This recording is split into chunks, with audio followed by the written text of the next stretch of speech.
Yep.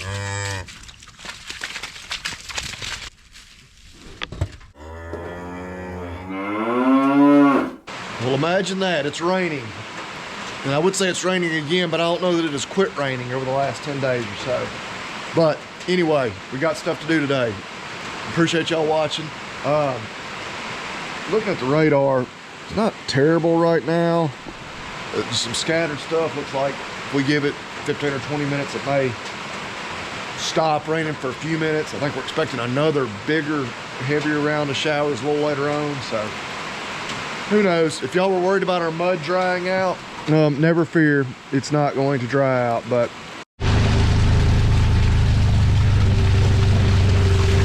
so as you can see, things are a bit soggy this morning. One of our ultimate goals, you see I got a few things with me there, is to get, there's 5 heifers, and then there's the 1 cow that's with the bulls that we need to preg check. That heifer there, number 109, yes, needs to be checked. Who's that? 117 needs to be checked. 112 needs to be checked. We'll see, they should follow me up there to the barn. They're pretty eager to get their mouths on a sack of feed. I'm gonna count them, make sure everybody's here. Our 2 new babies. There's the oldest of the 2 new ones. There's the other one. And that 1 heifer there with the tag that stays flipped around backwards. She is the last that will calve this fall. And she should be due anytime. So I was wrong. There's actually only 4 heifers in this bunch that I need to check. That right there is one of them. And then there's the 1 cow that's with the bulls that I need to check. The other heifer is down at the other farm.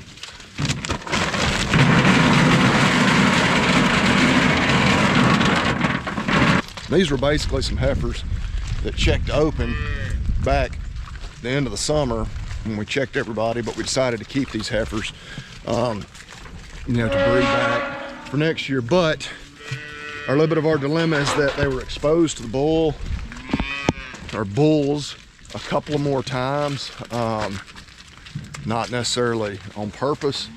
And so I wanted to say, like this big striped heifer, like I would not be shocked if she's bred. But for these, we'd almost just assume they not be bred. Wouldn't be the end of the world if they are.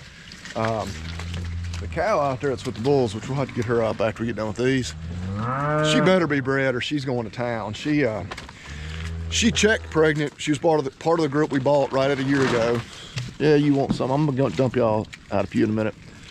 But she checked bred like almost exactly a year ago, but never calved. So one of 2 things, I figure she either the test was just wrong, or more likely she was very early bred, lost that pregnancy. But in which case she should have been bred back. Okay, so we'll see if we can sort off the 20 or so that we don't want in here and keep just the 4 that we do want. So she's gonna cooperate because she wants to get back to her baby. No, baby, you don't need to be in here. Yep. Yeah, y'all going out of here. Y'all get out of here. Yeah. No. Turn around. Get in there. Go on down the alleyway, big girl. There, she saw it. Step on up there, big girl. Step on up there. Put your head. Look. Forward. Look straight ahead. Okay. I'm gonna palpate her. You know, if we can obviously feel it, feed us, and call it on palpation, there won't be any need to pull any blood. All right, baby.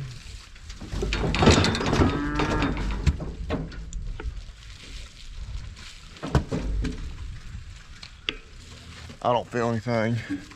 We'll go ahead and bleed her and find out. So, got a blood tube labeled with her number 022. Raise that tail up. She's nice and clean. And they don't need very much blood for that test. All right, so shut our tailgate, let our squeeze off, and let her out. Good girl. Okay, so thank God we don't have to run 200 through here like this.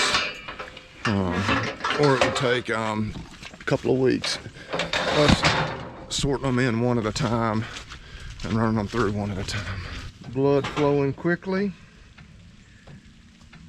That's all there is to it. That is plenty.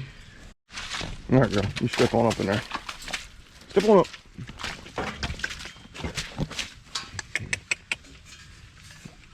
Twist that tail. That idiot heifer that we just ran through there. Once in there with the feeder here. Let me get that. Oh, dumbass. Get out of here. Get out of here. But y'all made the claim on that one before that she's gone. I can't stand when you just act stupid like that.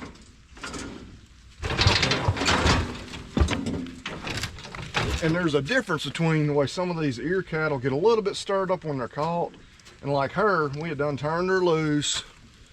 And we'll watch, maybe this one will prove me wrong, but when we turn her out, as flighty as she was kind of getting over there in the pen, she's gonna come out of the chute just fine and walk on off. Now she might, again, famous last words. But we are gonna palpate this one. She'll probably be the last one we palpate, other than the big cow that's over there with the bulls that we haven't even got caught yet.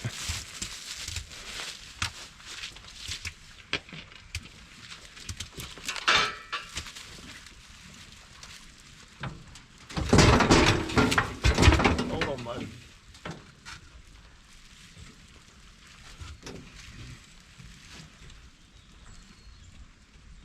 I believe she is bred.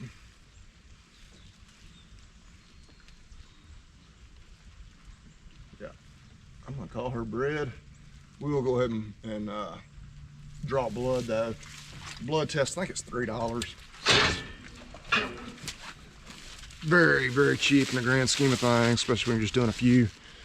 And we like to use that to double check ourselves. Got our midline right there on the tail. Insert. She said, ow, that hurt a little bit. Pop our tube on there. So we got good flow. That's all we need. I forgot to turn the camera on, so you have to take my word. We just let her out and she's literally walking off ever so calmly, just like I said she would. She is a quarter Brahman. I think quarter Brahma, quarter Hereford, and half Angus. So the Brahma blood is not the problem. It can certainly contribute to them being a little silly, but yeah, she acted way better than that pretty much straight Angus heifer. Last one needs to go in there. Go on. No, no, no. That's what you did last time to me. Tell you what, if you're gonna do that again, you're gonna have to jump over the trough, which you very well may do. I fully understand that, but go on in there. Go on in there. She said, "No, I'm not feeling like jumping today." I guess it helps if I got step on. All right.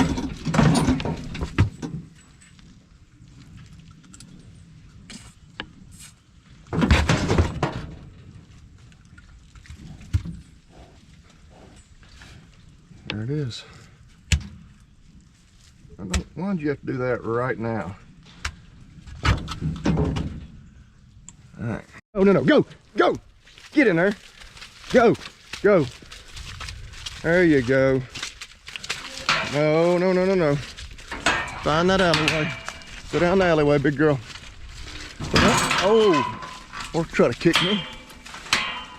You can see. She can barely fit down the alleyway, she's so wide, so hoping that we're just gonna run our arm in there, feel an obvious fetus, and say, our work here is done. All right, mama.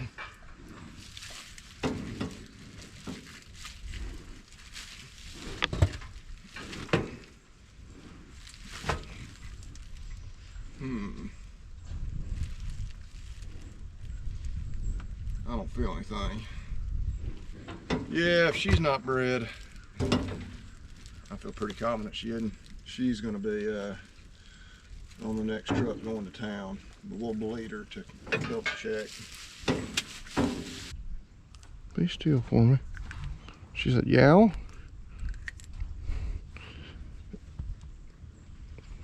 That's a good stick.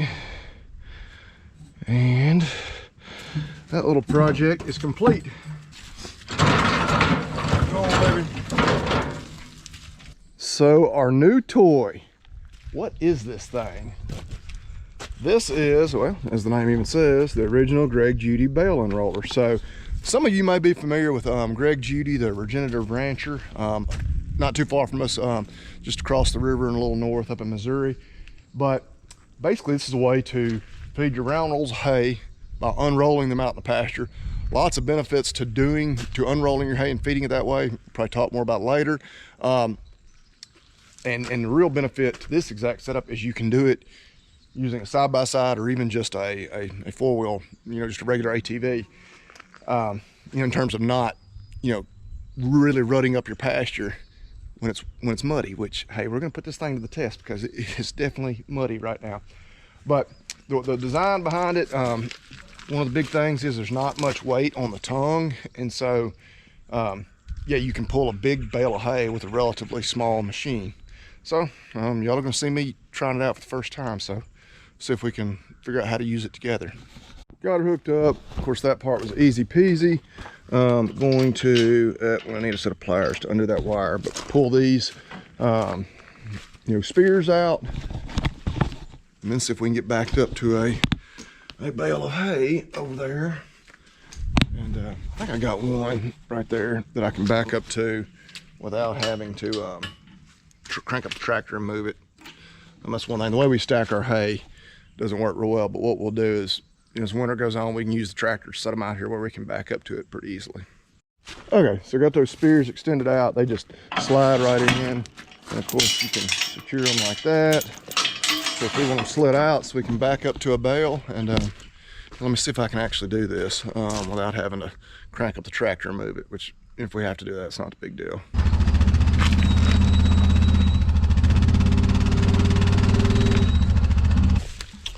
Nailed that first try. Backs up pretty easily, which does help that you got an expert operating this thing. But no, just kidding. Got some unlevel ground. I'm not giving it a real fair test this first time, but I just really didn't want to crank up the tractor.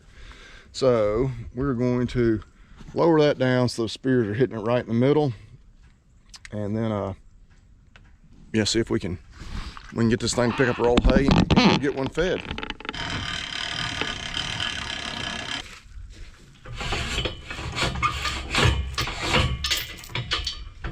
We could use a hammer to do that. In their video, which you can check out their YouTube channel, they had a really good instructional video on it. Yeah, you can usually just shove them in.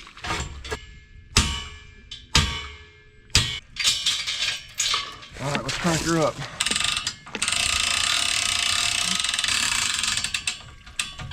All right. And one thing they point out in their videos too, these spikes or spears, as you unroll several bales, they'll get slicked off and shiny. They'll probably drive in there a little easier. So let's go feed some hay.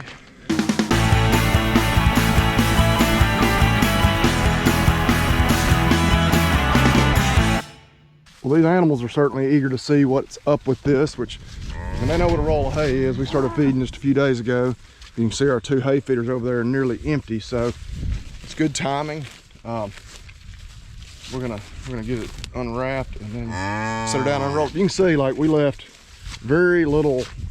I mean, it's just tracks. It's not even ruts. And I mean, we have standing water. It has rained about 1.5 inches since last night. I don't know how much it's rained over the last 10 days or so, but I would say it's very safe. We've had 6, 8 inches, maybe more. So it's as wet as it can possibly be. This is nice because, I mean, I put out hay. Today's Wednesday. I think I put out hay on Monday 2 days ago. And yeah, driving the tractor across there, we left ruts. And of course, you keep doing that, it's just gonna get worse and worse. So that's one of the advantages to doing this. Anybody wants some used net wrap balled up like this? I've got probably enough to fill up a pickup truck bed. Hit me up. Go down.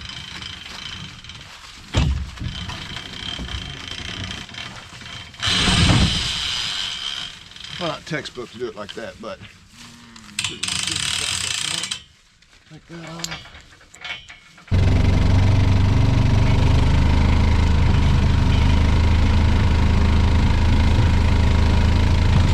So now as the misty rain starts back again, and that's good hay.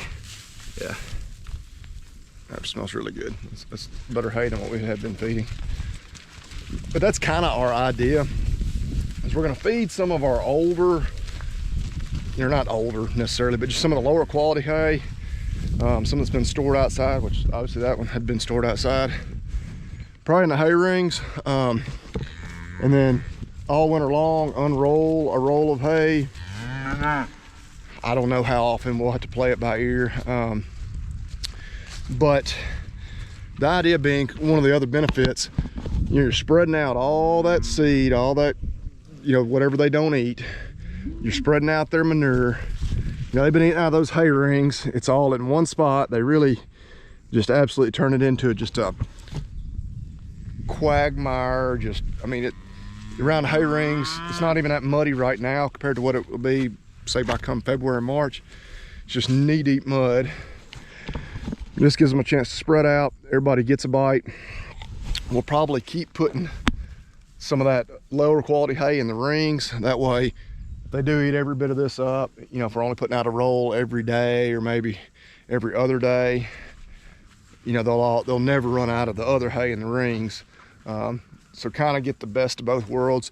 A little labor intensive. That didn't take us long, but me, obviously, being a part-timer, there's at least 4 days a week where I don't even really get to see them much during the daylight. We do all our chores before sunrise in the mornings and after the sun sets in the evenings. And so long term, we may have to, just use this, to supplement what we're feeding in the rings, but I like it. It worked as advertised. I'm sure as we use it more and more, it'll become even easier to use. And I think we're gonna really like having that. And apparently I don't know anybody who feeds hay unrolled who doesn't like it. One of the obvious concerns, and you talk to people who've never used one, like, oh, what about all the waste? They're gonna waste so much. Well, we'll see. They are standing on some of it. Feeding the better quality hay like this, you feel like, okay, they're gonna really, nibble and try to get every piece of that up, because it's better than what they've got in the hay feeders and the hay rings. And again, you only hear that from people who haven't tried it. Most everybody that's tried one of these loves it. They talk about how good their pasture looks where they do it like this, come the next spring, just because of all that fertilizer and seed you're putting out. So I don't know, we'll find out. Again, I don't want to just keep beating this dead horse, but on the waste factor, again, we just fed a roll of hay there. I put that out like on Saturday. Today's Wednesday. It's not like they didn't waste some there. Same thing right up there next to that hay ring. They're gonna waste some at this hay ring. And then they just absolutely turn this into a mud pit around these feeders. So we're gonna see. I'm optimistic. Again, as much as anything, based off people who use this method, and pretty much all of them say it works, it's better. Moving on. Just got off the phone with one of our relatively local co-ops. It's a little over an hour drive away, but the closest one that carries the Prolix liquid feed, and they do have some, and so we're gonna put this on the back of the truck, go get some liquid feed. But before we can do that, our pallet that this thing sits on is it's done. It's completely rotted. So we got this other pallet, which it's not in perfect shape, but much better shape than that one. We're gonna set it on here, secure it into place, and then be ready to go get some liquid feed. See if we can get it secured to this one and be back in business. Got her secured down on there. Now I guess we're ready to put it on the back of the truck.